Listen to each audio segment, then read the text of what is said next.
श्री स्वामी समर्थ. ओम नमः शिवाय. हर हर महादेव. भगवान भोलेनाथांच्या कृपेने तुमच्या सर्व इच्छा मनोकामना पूर्ण हो. तर आता पवित्र असा श्रावण महिना सुरू आहे. श्रावण महिन्यात देवी पार्वतीने शंकर देवांना उपवास करून प्रसन्न केले होते. तर श्रावण महिना हा भगवान शंकरांना अधिक प्रिय आहे असे समजण्यात येते. या काळादरम्यान शंकर देवांकडे पृथ्वीची काळजी घेण्याची जबाबदारी असते असं म्हटलं जातं. तसेच श्रावण महिन्यात शंकर भगवान हे पृथ्वीवर भ्रमण करत असतात. त्यामुळे शिवभक्त या काळात अधिक शिवपूजा हे करत असतात. तसेच या महिन्यामध्ये शिवभक्त कावड घेऊन देखील येतात आणि गंगेच्या पाण्याने शिवलिंगावरती अभिषेक देखील करतात. भक्तांच्या भक्तीने शिव या महिन्यात प्रसन्न होतात. तसेच हा महिना भगवान शिवशंकरांना प्रिय असल्याने शिवशंकर भोलेनाथ हे भक्तांचे सर्व त्रास, संकट, दुःख हे दूर करत असतात. श्रावण महिन्यात संपूर्ण भारतात प्रत्येक मंदिरात, प्रत्येक घराघरात हर हर महादेव, हर हर महादेव असे स्वर आपल्या कानावर पडतात. श्रावणातल्या प्रत्येक सोमवारी सर्व महादेव मंदिरात महादेवाचे पूजन एका विशिष्ट पद्धतीने केले जाते. याचे कारण म्हणजे श्रावण महिन्यात शिव आणि पार्वती यांच्या पूजनाचे महत्त्व हिंदू धर्मग्रंथांमध्ये खूप अधिक प्रमाणात वर्णन केले गेले आहे. तर आपण देखील या श्रावण महिन्यामध्ये पूजा सेवा या आवर्जून करायच्याच आहे. तर आता या श्रावण महिन्यामध्ये आपल्याला एका झाडाची पूजा करायची आहे. आपण एका झाडाला स्पर्श करायचा आहे की ज्यामुळे आपली सर्व संकटे, दुःख नक्की दूर होतील. आपल्या घरामध्ये कधीही धनधान्याची कमतरताही भासणार नाही. हिंदू धर्मात झाडे आणि वनस्पतींची देवाप्रमाणे पूजा केली जाते. वनस्पतींमध्ये जितके औषधी गुणधर्म आहेत तितकेच त्यांना आध्यात्मिक आणि पौराणिक महत्त्व देखील आहे. मग आता आपल्याला या श्रावण महिन्यामध्ये कोणत्या झाडाची पूजा सेवा करायची आहे, तसेच कोणत्या झाडाला स्पर्श करायचा आहे, याच्याबद्दलची सर्व माहिती आपण आज या व्हिडिओमधून जाणून घेणार आहोत. तत्पूर्वी तुम्ही ऑलराऊंडर या मराठी चॅनलमध्ये नवीन असाल तर चॅनल लाईक करा व सबस्क्राईब देखील करा. तसेच कमेंटमध्ये श्री स्वामी समर्थ किंवा हर हर महादेव लिहायला विसरू नका, जेणेकरून आपल्याला देखील भगवान भोलेनाथांचा आशीर्वाद हा प्राप्त होईल. तसेच शेजारी नोटिफिकेशन बेल देखील प्रेस करा, जेणेकरून मी जेव्हा पण व्हिडिओ बनवेल तर तो व्हिडिओ तुम्हाला सर्वात अगोदर दिसेल. आता भगवान शिवशंकरांची पूजा करायचं म्हटलं की पहिल्यांदा येतं तर ते म्हणजे बेलपत्राचं झाड. तर आपल्याला या बेलपत्राच्या झाडाजवळ जायचं आहे. शिवपुराणात बेलपत्राच्या झाडाची किंवा त्याच्या पानांची पूजा करण्याचे महत्त्वाचे सुंदर स्पष्टीकरण दिले आहे. बेलपत्राच्या झाडाची केवळ मानवच नाही तर देवताही पूजा करतात. पुराणानुसार जो कोणी शिवलिंगाला भक्तिपूर्वक त्रिपुष्प बेलपत्र अर्पण करतो त्याला भगवान शिव सर्व शुभेच्छा देतात, त्याच्या सर्व मनोकामना पूर्ण करतात. बेलपत्राची पाने शिवाची ऊर्जा शोषून घेते असे म्हटले जाते. मग आपण या श्रावण महिन्यामध्ये बेलपत्राच्या झाडाची पूजा सेवा ही करायचीच आहे. अगदी तुम्हाला महिनाभर ही सेवा करायची असेल तर महिनाभर देखील तुम्ही करू शकता, किंवा फक्त श्रावण सोमवारी किंवा श्रावण शनिवारी जरी बेलपत्राच्या झाडाची पूजा केली तरी पण चालेल. आपण बेलपत्राच्या झाडाजवळ एक शुद्ध तुपाचा दिवा प्रज्वलित करायचा आहे. तो कसा प्रज्वलित करावा व का प्रज्वलित करावा हे देखील आपण बघणार आहोत. बेलपत्राच्या उत्पत्तीची एक कथा स्कंद पुराणात आढळून येते.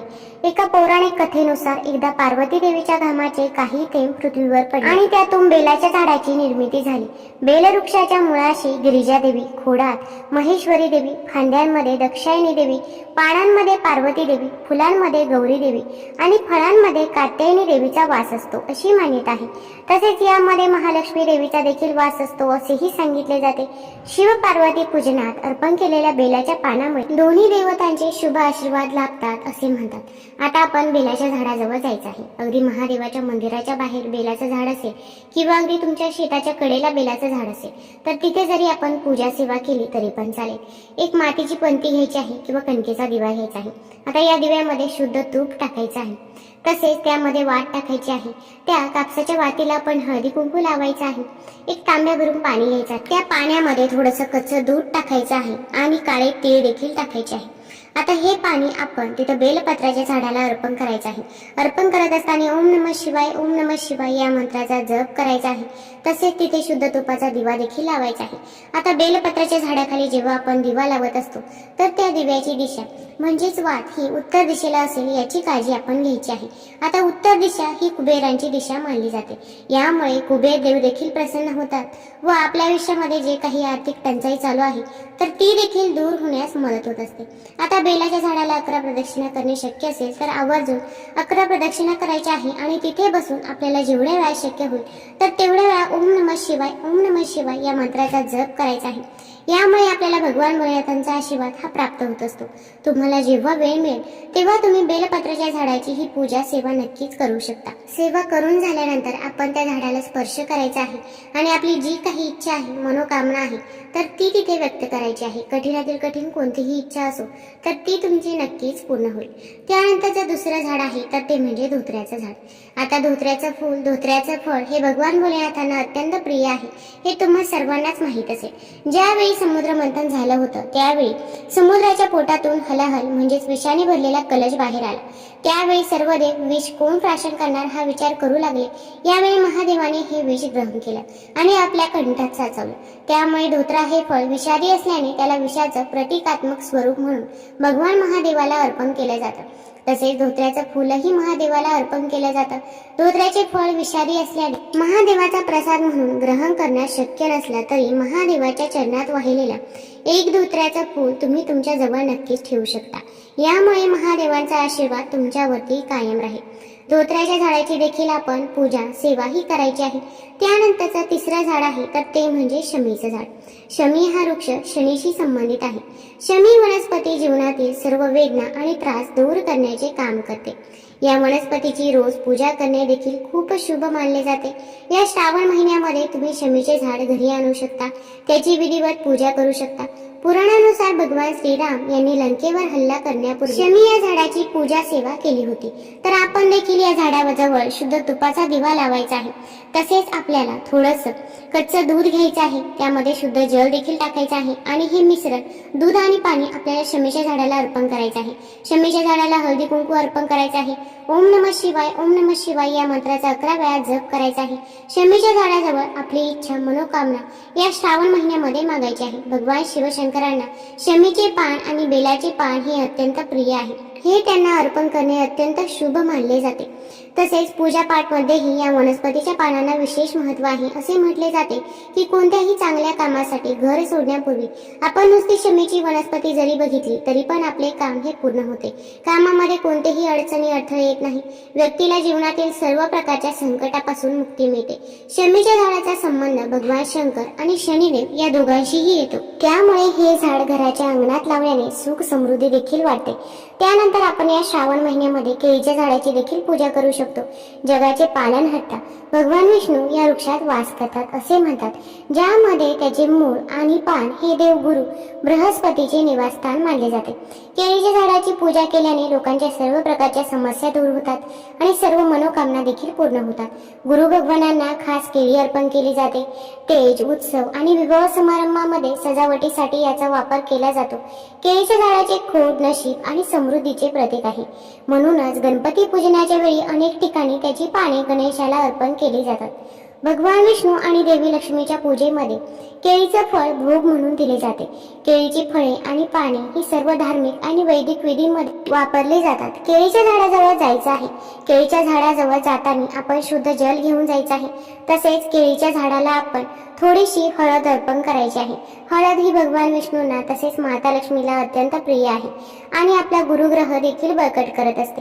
तसेच आपण तिथे एक शुद्ध तुपाचा दिवा प्रज्वलित करायचा आहे किंवा तुम्ही तिळाच्या तेलाचा, मोहरीच्या तेलाचा दिवा देखील प्रज्वलित करू शकता. त्या दिव्यामध्ये देखील आपल्याला चिमूटभर हळद ही टाकायची आहे. त्यानंतर आपण केळीच्या झाडाला 11 प्रदक्षिणा घालायच्या आहे आणि या प्रदक्षिणा घालत असताना आपण ओम नमो भगवते वासुदेवाय, ओम नमो भगवते वासुदेवाय या मंत्राचा जप हा करायचा आहे. त्यानंतर केळीच्या झाडाजवळ आपण आपलं डोकं टेकवायचं आहे आणि आपली जी काही इच्छा आहे, मनोकामना आहे, तर ती केळीच्या झाडाजवळ सांगायची आहे. अगदी कठीणातील कठीण कोणतीही इच्छा असो ती तुम्ही केळीच्या झाडाजवळ सांगू शकता.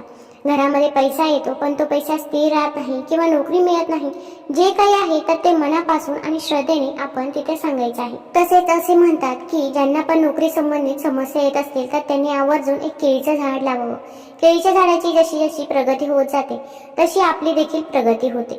मग मंदिराच्या परिसरामध्ये किंवा तुमच्या शेतामध्ये लावलं तरी पण चालेल. अगदी व्यवसाय संबंधित देखील तुम्ही हा उपाय करू शकता. त्यानंतरचं झाड आहे तर ते म्हणजे पिंपळाचं झाड.